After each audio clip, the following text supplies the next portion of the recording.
Bismillahirrahmanirrahim. Assalamualaikum warahmatullahi wabarakatuh.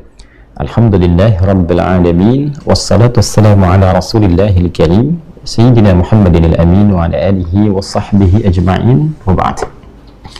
Saudara-saudariku, bersyukur pada Allah Subhanahu wa Ta'ala mengawali jumpa kita di pertemuan di malam Jumat ini.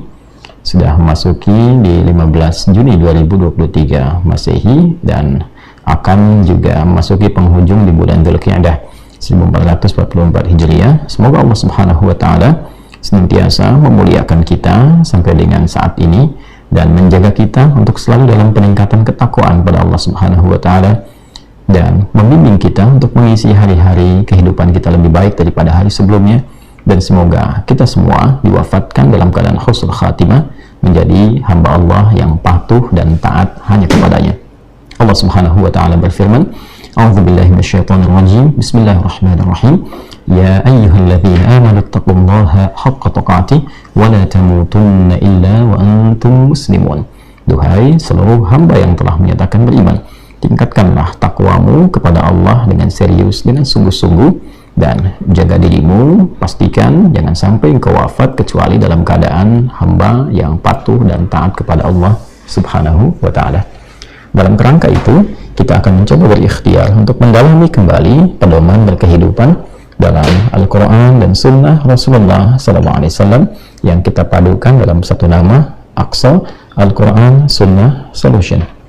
Alhamdulillah, di pertemuan yang lalu kita telah membahas ayat 34 di surah Al-Baqarah, dan kini kita akan masuki insyaallah dengan izin Allah Subhanahu wa Ta'ala ayat ke-35. Untuk itu mari kita mencoba mengikhlaskan hati kita, menautkan konektivitas diri kita untuk bertawakal pada Allah Subhanahu wa Ta'ala, sehingga dengan itu insyaallah kita diberikan kemudahan untuk mempelajari, mengkaji, memahami, dan tentunya mengamalkan seluruh petunjuk berkehidupan itu dalam kehidupan harian kita.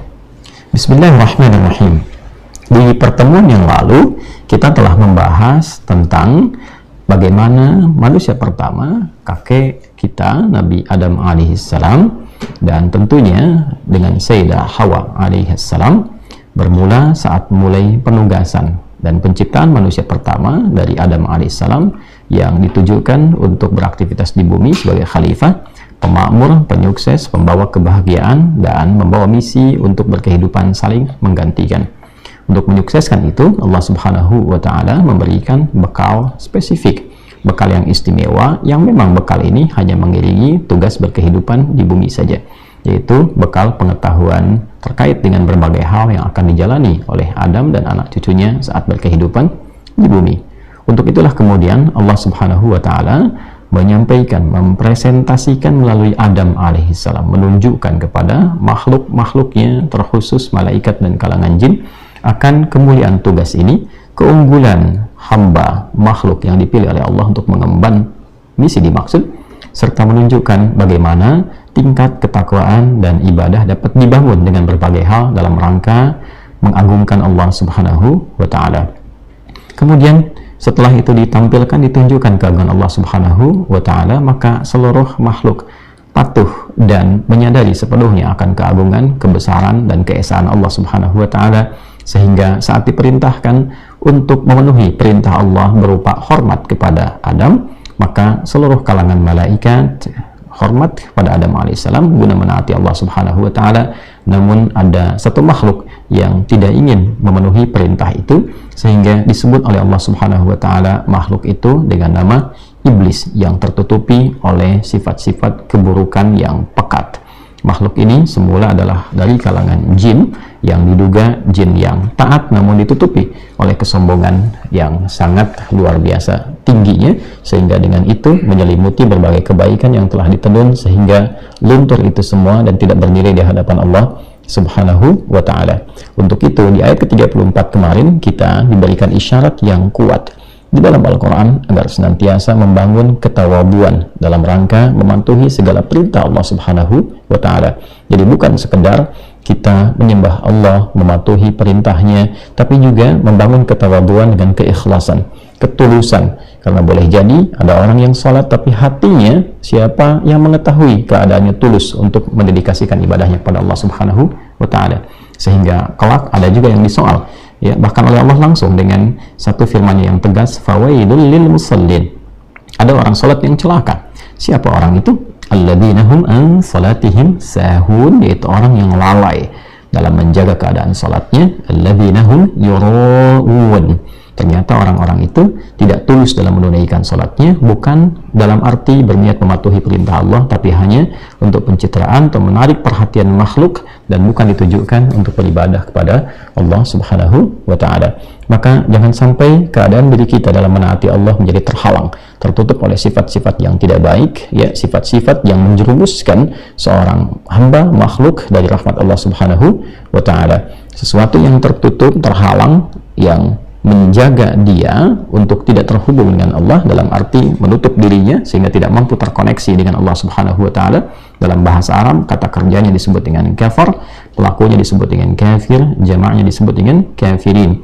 Maka makhluk yang disebut iblis itu ditutup di penghujung ayat 34 surah Al-Baqarah dengan pernyataan yang tegas, wa kana minal kafirin, aba wastakbara wa kana minal kafirin. Dia enggan mematuhi perintah Allah karena kesombongan menutupi dirinya, sehingga dengan kesombongan itu dia menutup konektivitas dirinya sehingga tidak mampu terhubung dengan Allah dan tidak membaca rahmat Allah yang memberikan peluang kepadanya untuk bertobat. Maka kita mesti berhati-hati, diri saya, Anda, dan kita semua hati-hati dengan keangkuhan, kesombongan, karena isyarat di ayat ini memberikan kesan bahwa kesombongan itu bisa menutupi peluang-peluang hidayah, bisa menutup celah-celah untuk menerima cahaya hidayah dari Allah Subhanahu wa Ta'ala. Karena itu seringkali orang yang merasa angkuh ketika didakwahi bertambah kemudian penolakannya.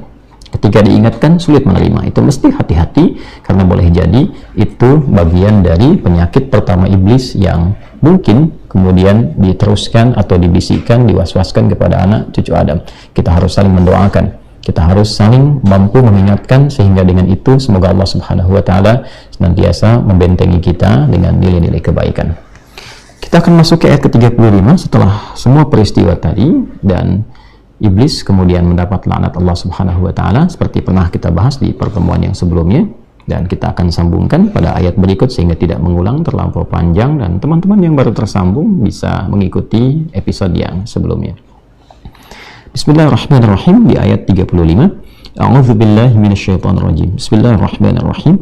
Wa qulna ya Adam uskun anta wa zawjukal jannah wa kula minha ragadan haitsu syi'tuma wa la taqraba hadhihi asy-syajarata fatakuna minadh dhalimin. Baik. Wa qulna, dan dengan keagunganku, kan difirmankan, kami firmankan ya kepada Adam alaihissalam. Kita sudah bahas di pertemuan yang sebelumnya, jika mendapati panjang kemudian juga bisa ditekankan dengan huruf penguat atau taukid inna, atau menggunakan nahnu seperti di episode sebelumnya pernah kita sampaikan. Maka bila ditemukan yang demikian di dalam Al-Quran dan ditujukan kepada Allah, pemaknaannya dimaknai dengan ta'zimun nafsi li ta'zimi sya'ni, untuk mengagungkan satu peristiwa dengan membawa keagungan zatnya Allah Subhanahu wa Ta'ala. Ini memberikan kesan penegasan bahwa saking istimewanya informasi ini, saking agungnya peristiwa ini, sehingga Allah pun menghadirkan keagungan zatnya untuk menunjukkan bahwa itu istimewa. Jadi kalau kita membaca Al-Quran, sekali lagi kami izin mengingatkan, dan menemukan kata inna atau na atau nahnu yang ditujukan kepada Allah, ini memberikan kesan bahwa informasi dimaksud begitu istimewa, tidak sama dengan yang biasa, begitu agung, ada nilai yang sangat tinggi di dalamnya. Bila amalan ada pahalanya, bila anugerah tak bisa dibandingkan.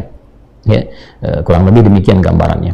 Kita beri contoh misalnya di Quran surah ke-97, surah Al-Qadar itu, ketika Allah membuka dengan firman-Nya, inna anzalnahu fi lailatul qadar. Ya, dengan keagunganku, ya kan, diturunkan, ya, aku turunkan Al-Quran itu di malam yang mulia, malam Al-Qadar.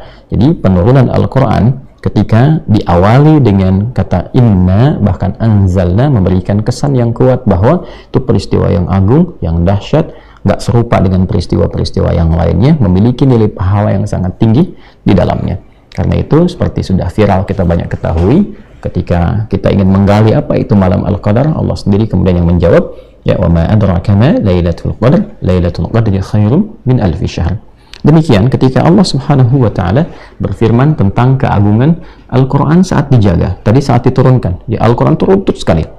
Dari mulai diturunkan, difirmankan kepada Rasulullah SAW, ya melalui malaikat Jibril, dan juga saat dijaga sampai dengan kita kembali kepada Allah Subhanahu wa taala, itu semuanya menggunakan pembuka-pembuka yang agung, membawa ta'zimun nafsi, ya. Saat menjaga di Quran surah ke-15, ya, di ayat ke-9. Inna, tuh pakai inna lagi, nahnu nazzalna dzikra wa inna lahu lahafizun. Sungguh dengan keagunganku, ya, maka diturunkan Al-Quran ini untuk mengingatkan bahwa ini pedoman berkehidupan, ya, menjaga engkau dalam kebaikan, meninggalkan segala sifat buruk, mendekatkan engkau kepada Allah. Dan dengan keagunganku, Al-Quran ini aku jaga, kata Allah. Ya, jadi dari mulai diturunkan berkahnya, kemudian disampaikan pada Rasulullah, dijaganya, sampai kita mengamalkannya pun itu senantiasa menggunakan bentuk keagungan. Nah, dengan formulasi demikian dan pemahaman yang telah kita ketahui, maka kita tarik ke ayat 35. Ketika Allah Subhanahu wa taala ingin menempatkan Adam alaihissalam sebelum diturunkan ke muka bumi. Jadi ingat baik-baik, ya, bahwa tugas Adam alaihissalam dan kita sebagai anak cucunya itu tugasnya di tempat khusus yang diberi nama dengan al-ard. Ya. Jadi bukan fis sama tapi fil ard. Ini tugasnya. Masih ingat ya? Di Quran surah kedua Al-Baqarah di ayat ke-30. Masih ingat saat kita mengkaji ini? Ya, Allah Subhanahu wa taala berfirman, "Wa idz qala rabbuka lil malaikati inni ja'ilun fil ard." Ini poinnya. Ya. Fil ard. Bukan fis sama tapi fil ard. Ini yang kita artikan seringkali dengan bumi atau sifatnya disebut dengan dunia. Ya. Walau pada dasarnya al-ard itu tempat yang dipijak. Jadi kalau kita menapak itu ard namanya. Ya kan? Tempat yang ditapak, tempat yang menaungi itu sama namanya, sama. Kenapa langit itu diterjemahkan dalam bahasa Arab dengan sama? Karena letaknya di atas, menaungi kita. Ya, sumuan, sesuatu yang tinggi. Sedangkan yang ditapak di bawah disebut dengan al-ard, sesuatu yang rendah yang ditapaki. Nah, tugas Nabi Adam alaihissalam dan kita anak cucunya itu fil ard. Jelas ya? Baik. Sebelum kemudian ditugaskan, maka Allah Subhanahu wa taala memberikan kepada kita keterangan-keterangan yang sangat luar biasa, dan ini pesan-pesan yang sangat dalam. Ya. Satu, pemberian pengetahuan, ilmu. Ya. Ini memberikan kesan yang mendalam kepada kita semua bahwa jika ingin sukses, bertugas, berkehidupan di al-ard ini, di bumi ini, di dunia ini, maka bekal pokoknya adalah ini, pengetahuan. Ini yang dibaca dengan sangat jeli oleh Al-Imam Asy-Syafi'i rahimahullahu ta'ala, sehingga beliau menyampaikan, man arada dunya fa'alaihi bil ilmi. Siapa yang ingin sukses menjalani kehidupan di dunia ini, maka bekal pokoknya adalah pengetahuan. Dan ini sangat basic sekali. Apapun yang kita ingin kerjakan dalam konteks kehidupan di bumi ini, ingin sukses, ini bekalnya. Baik itu yang terkait dengan nilai-nilai spiritual, misal, ya, kita berkehidupan di bumi ini, tinjauan spiritualnya adalah untuk beribadah kepada Allah Subhanahu wa ta'ala. Ini ada ibadah. Ya, dalilnya Quran surah ke-51 Ad-Dzariyat ayat 56. Wa ma khalaqtul jinna wal insa illa liya'budun. Dan tidaklah aku ciptakan jin dan manusia itu kecuali untuk beribadah kepada Allah Subhanahu wa ta'ala. Ini. Nah, dalam beribadah pun kalau ingin benar, kalau ingin sukses, ya ada ilmunya. Demikian kita ingin menunaikan sholat kan ada ilmunya. Bagaimana cara berniat, bagaimana bertakbir sampai dengan salam. Dari awal sampai akhir. Dan dahsyatnya dalam Islam, keilmuan itu terkodifikasikan dengan sistem sanad, sehingga terjaga di setiap generasi. Tak ada orang yang bisa kreatif mengganti. Ya, terkodifikasikan, terkumpulkan. Ya, ada pakemnya dengan menggunakan metode sanad, transmisi yang bersambung. Jadi kita bisa melacak dari mulai sekarang pun dari siapa sampai ke Rasulullah Sallallahu Alaihi Wasallam. Karena itu kita dapati orang sholat dimanapun dia, bukan hanya di Arab, bisa jadi di Eropa, di Afrika, di Asia, sampai kita ada di sini, di Indonesia dengan segala provinsi, kota, bahkan daerahnya, Jika dia muslim, salatnya pasti akan serupa awal sampai akhirnya. Ya, di mana ada keyakinan yang bisa mengajarkan demikian. Ini menunjukkan bahwa ilmu yang disandingkan dengan ibadah bukan kreativitas manusia. Karena manusia itu menerima perubahan. Manusia itu membuka ruang kreativitas. Jadi ketika tidak ada celah di dalamnya untuk kreatif, ya, dan terukur dari awal sampai akhir, ini menunjukkan bahwa tuntunan ibadah itu bukan karya manusia. Dan ini menunjukkan kebenaran, validitas, ya, sekali lagi kebenaran risalah Islam sebagai ad-din. Nah, ini dasarnya. Nah, kemudian dalam konteks dunia juga demikian, seperti itu. Anda ingin sukses berbisnis, ada ilmunya. Ingin sukses di birokrasi, ada ilmunya. Ya kan? Ingin sukses di diplomasi, ada ilmunya. Di militer ada pendidikannya, ya kan? Yang di Polri, ya, ada diklatnya, ada lemdiklatnya. Kemudian juga yang di tentara, ya, ada sesko dan sebagainya. Ya, kalau Anda puncaknya dalam Lemhanas itu kan, kalau ingin sukses di karir dan sebagainya, itu ada ilmu. Karena itulah di dasar dalam Islam, basic ini sangat dikuatkan, bahkan sejak Adam sebelum diturunkan, sebelum kita memulai aktivitas sebagai anak cucunya, dan dikuatkan dengan sangat tegas di Quran, surah ke-17 misalnya. Al-Isra ayat 36. Wala taqfu ma laysa laka bihi ilm. Innas sam'a wal basara wal fu'ada kullu ulaika kana anhu mas'ula. Jangan engkau ikuti, atau bahkan mengikuti aja sudah, ya, diingatkan untuk tidak dilakukan, apalagi mengerjakan segala hal yang tidak punya basic pengetahuannya. Itu dalam Islam itu begitu. Jadi kalau kita ingin mengerjakan apapun, ya, informasinya jelas dulu, datanya jelas, diolah jadi informasi, diolah jadi knowledge. Ya, jadi saya sering ingatkan dulu sekali, kalau ada orang berkata kepada Anda, ayo ikut. Lalu Anda tanya, kemana? Lalu dia jawab misalnya, ikut aja dulu. Nah, itu basicnya dalam Islam itu tidak bisa diikuti. Ya, basicnya. Jadi moralnya itu tunggu dulu. Nah, Anda kan nggak tahu mau dibawa kemana. Ya, sikap sebagai seorang muslim itu mesti memiliki dasar pengetahuan sehingga jelas apa yang harus dia lakukan, rencana apa yang ia siapkan, ya, apa yang harus ia atasi, tantangannya bagaimana, hasilnya seperti apa. Nah, dalam Islam itu seperti itu. Ya, makanya jadi muslim itu harusnya cerdas kalau memang benar mempelajari tuntunan dalam keislamannya. Karena itu mesti kembali kita, ayo ngaji lagi lah, ngaji yang betul, kembali lagi ke tuntunan Quran, baca lagi sunnahnya, sehingga bisa merubah perilaku kita lebih baik dan kecerdasan kita lebih meningkat. Ya, ini poin dasarnya. Nah, kemudian selanjutnya teman-teman sekalian, setelah dibekali pengetahuan ini dan akan dipraktekkan, Allah ingatkan, dalam konteks mempraktekkan pengetahuan ini dan menjalani kehidupan itu akan selalu ada dinamika. Ya, ini ada dinamika. Baik, ya? Dinamika ini baik muncul dari kalangan misalnya makhluk yang baik untuk menguatkan kembali tekad kita demi menyukseskan misi kehidupan di bumi ini, atau dalam konteks kehidupan kita untuk kembali memberikan kualitas peningkatan keilmuan, semangat kita dan sebagainya, ya. Atau juga bahkan dinamika itu muncul dari orang-orang yang anti, ya, dari makhluk atau orang-orang yang anti terhadap apa yang akan kita kerjakan, kita lakukan. Maka Quran memberikan pesan moral yang sangat bijak sekali. Ya, dalam mengatasi dinamika ini, seperti Allah Subhanahu wa Ta'ala setelah memberikan bekal pengetahuan, ya kan? Malaikat kemudian mengonfirmasi bagaimana pengetahuan itu digunakan oleh Adam alaihissalam. Ya, apakah digunakan pada jalan yang benar atau digunakan pada jalan yang merusak?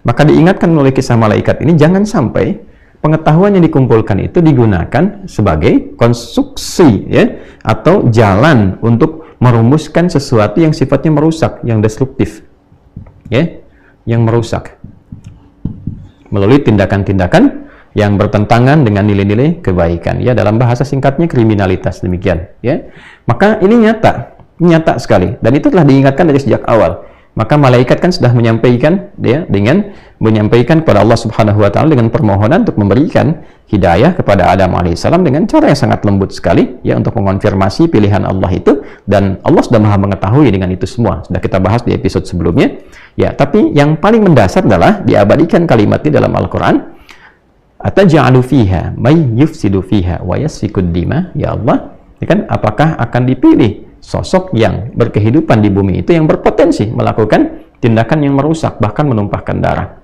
Ya, lalu Allah Subhanahu wa Ta'ala menegaskan, qala inni a'lamu ma la ta'lamun, aku mengetahui apa yang tidak kalian ketahui. Maka diberikanlah kemudian pengetahuan-pengetahuan yang mencegah berbagai potensi-potensi buruk itu terjadi. Tapi saat bersamaan dinamikanya memberikan kesan kepada kita bahwa ada peluang di antara makhluk-makhluk itu, hamba-hamba Allah yang justru menggunakan ilmunya untuk merusak. Ini yang berbahaya. Di pertemuan lalu saya pernah mengingatkan, pencuri atau koruptor yang pintar itu mencurinya pasti lebih banyak dibandingkan dengan yang tidak punya ilmu. Ya kan? Penipu yang punya ilmu pasti cara mencurinya lebih canggih dan lebih banyak, ya, yang didapatkan pun itu bukan hal-hal yang biasa. Nah, ini yang dimaksudkan adalah pengetahuan yang bila digunakan pada yang tidak tepat, maka sisi penghancurannya itu semakin tinggi. Nah, karena itu, jika memang ada dalam konteks untuk menguji pengetahuan kita, orang-orang baik yang menyoal, menguatkan, itu sesungguhnya untuk meningkatkan kualitas pengetahuan kita, sehingga tertata dengan baik, dan bisa digunakan dengan cara yang benar. Nah, inilah yang secara formal diturunkan dalam konteks kehidupan kita, fitrahnya menjadi institusi pengetahuan, dalam bentuk sekolah dan turunan-turunannya. Ya kan? Jadi diinstitusikan, institusi pengetahuan. Jadi kalau kita ngajinya itu lengkap, teman-teman sekalian, Masya Allah, tidak ada satu kalimat pun keluar dari lisan kita kecuali fabi ayyi ala'i rabbikuma tukadziban. Dan Masya Allah, Masya Allah, Masya Allah. Ya, di Quran itu runtut sekali. Dan ini sudah fitrah. Ya, sudah fitrah. Ya, bukankah kita di institusi pengetahuan ini dari mulai sekolah? Kan bahkan dari kecil kan, sekarang ada PAUD ya, pendidikan anak usia dini, dari KB, TK, TKA, TKB, ke SD, dan seterusnya. Bukankah untuk bisa melihat kematangan ilmu ini, dia akan diuji kan? Ditanya, ya kan? Ada munakasyah, ada ujian, ya kan? Dari SD yang tertulis, yang lisan, sampai juga ujian skripsi, tesis, disertasi. Bukankah yang menguji orang-orang baik? Ya kan? Ya, sama persis ketika malaikat kemudian ya menyoal Adam alaihissalam. Malaikat kan sifatnya baik. La ya'sunallaha ma amarahum wa yaf'aluna ma yu'marun. Maka apa tujuannya? Untuk memastikan bahwa konstruksi pengetahuan yang dibangun itu untuk mengarahkan kepada hal-hal yang mencerahkan, yang bersifat berkemajuan, membangun semua kehidupan di bumi ini dengan cara yang baik. Itu poinnya. Karena itu dapat ijazah. Ajaza yujizu ijazah. Ijazah itu dari bahasa Arab. Ya, ijazah itu dulu seorang murid itu sorogan ke gurunya. Dites oleh gurunya sampai betul pemahamannya, betul cara bacanya, ya kan? Setelah dipastikan benar, pahamnya benar, diuji untuk mengamalkan. Maka gurunya mengatakan ajaztuka, ya, saya mengijazahkan kepada engkau. Dulu menggunakan lisan, lalu berkembang dengan tulisan sampai sekarang menjadi ijazah. Itu asalnya, teman-teman sekalian. Jadi membawa ijazah itu bukan sekedar tanda bahwa dia pernah sekolah, bukan. Ya, lebih daripada itu, ijazah itu menunjukkan bahwa ilmu yang dia pelajari di sekolah itu sudah teruji sehingga diperkenankan untuk diamalkan. Itu gambaran dalam Islam dulu seperti itu konsepsinya. Hanya barangkali kualitas pendidikan sekarang ya mesti lebih ditingkatkan kembali sehingga tidak menjadikan ijazah itu sebagai aspek formal saja yang menunjukkan bahwa dia pernah sekolah atau pernah kuliah. Nah, ini yang penting untuk didalami kembali. Baik, teman-teman sekalian, kembali ke sini.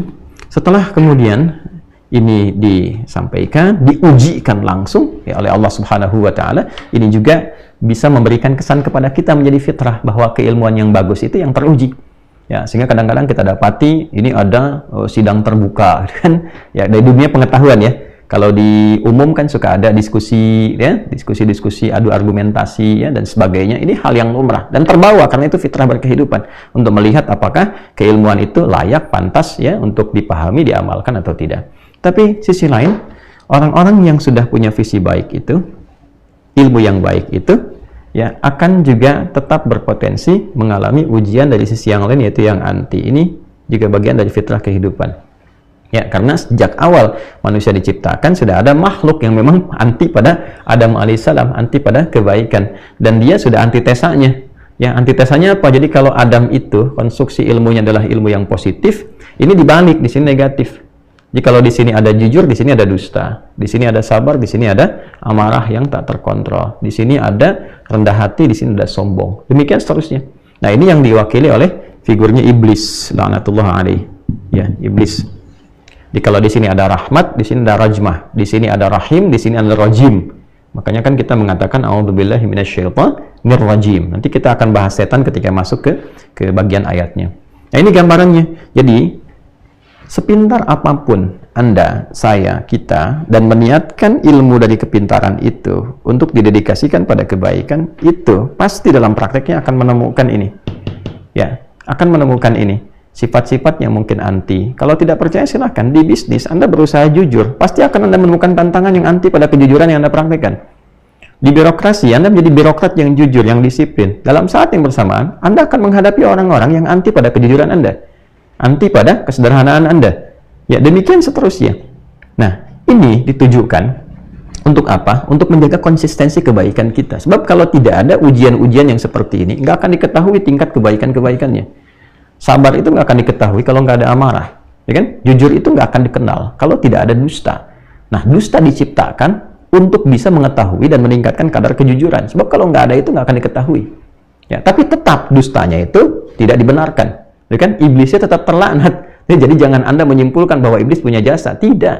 Ya, tidak. Ya, iblis itu menjadi iblis karena kesombongannya. Catat itu. Ya kan? Iblis itu menjadi iblis karena apa? Karena kesombongannya.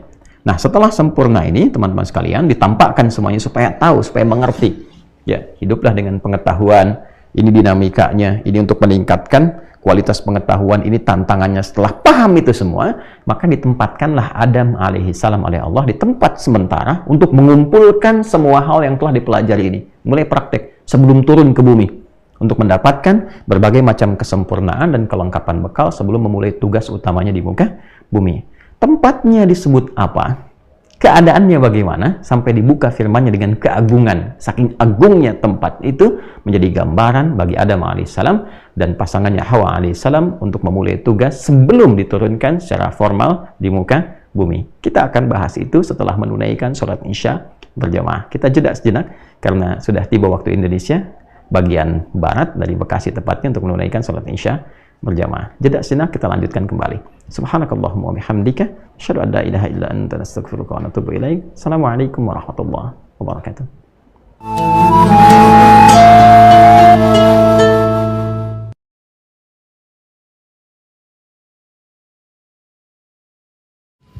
Allahu Akbar.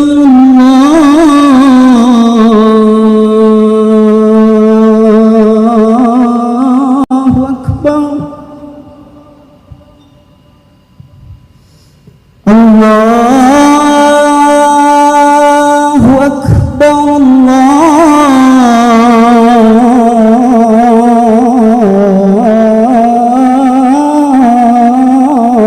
Allahu Akbar.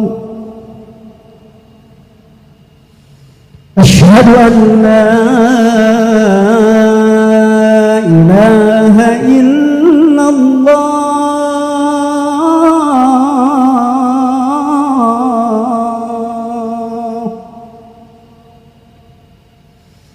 أشهد أن لا إله إلا الله.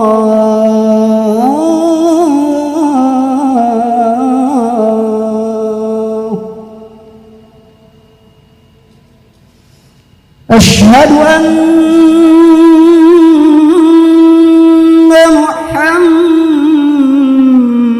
محمدًا رسول الله.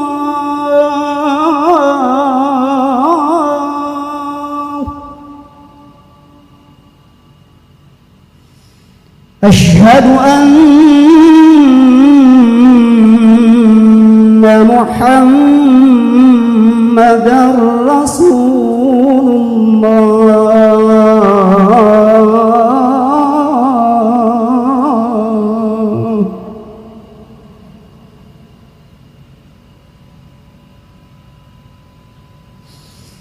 حي على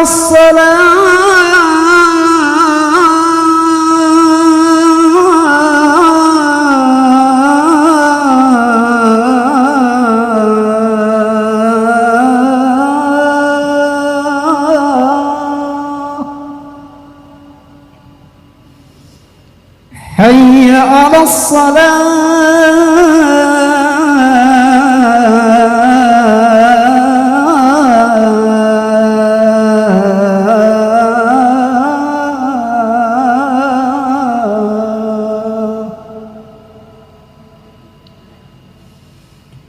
حي على الفلاح.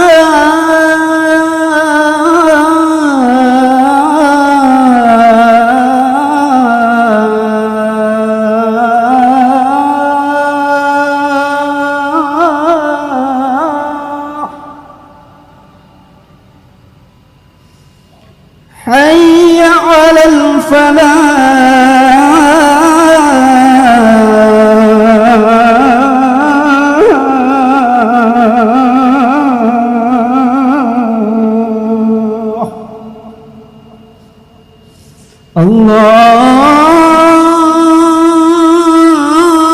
Akbar.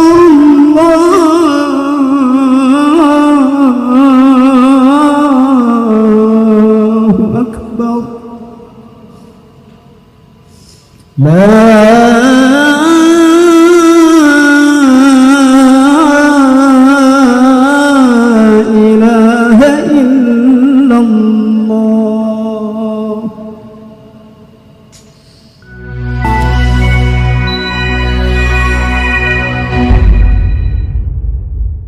Bismillahirrahmanirrahim. Assalamualaikum warahmatullahi wabarakatuh. Alhamdulillah, wassalatu wassalamu ala rasulillah wa ala alihi wa sahbihi wa man walah, wa ba'd. Saudara-saudariku yang baik, semoga kita semua senantiasa disayang dan dimuliakan oleh Allah Subhanahu wa ta'ala, digolongkan pada umat Rasulullah SAW yang diridhai oleh beliau dan dipersatukan dalam surganya Allah Subhanahu wa ta'ala kelak di yaumil akhir insyaallah.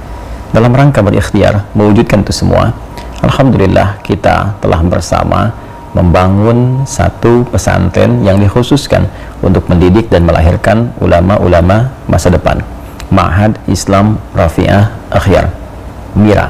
Itulah pesantren yang tengah kita usahakan bersama. Sejak mula desainnya ditampilkan.